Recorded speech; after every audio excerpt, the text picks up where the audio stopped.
કાલે સાંજે 11:30 વાગે એક થાર ગાડી અને એક ફોર્ડવાળાની 4 વ્હીલ અને મારો છોકરો દાતાર રોડ ઉપર કાળવા ચોકથી દાતાર રોડ ઉપર જતો હતો ત્યારે આ ગાડીવાળાએ કાબુ મારતા મારા છોકરાએ એને કીધું કે ભાઈ ગાડી જોઈને ચલાવો.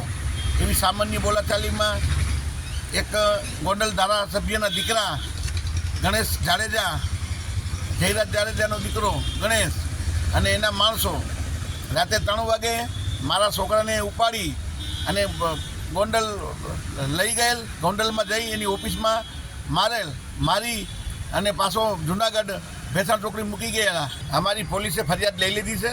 307 અપહરણ અને એટ્રોસિટી મુજબનો ગુનો દાખલ કરેલ છે. પોલીસને વિનંતી છે કે 24 કલાકની અંદર આ જયરાજસિંહના દીકરા અને એના માણસોને પકડી લે. એને 24 કલાકની અંદર પકડવામાં નહીં આવે તો અમારે આત્મવિલોપન કરવાની ફરજ પડશે. આ સામાન્ય વાત હતી. એ મારો છોકરો ને મારો છોકરો બે મોટરસાઇકલ જતા હતા અને આ ભાઈને એમ કીધું ભાઈ ગાડી જોઈને ચલાવો, અમને લાગી જાત. આ જ વાત હતી, બીજી કોઈ વાત નહોતી મોટી કોઈ. પોલીસે 307 અપહરણ, રાઇટિંગ અને એટ્રોસિટી મુજબ 1નો ગુનો દાખલ કરેલ છે.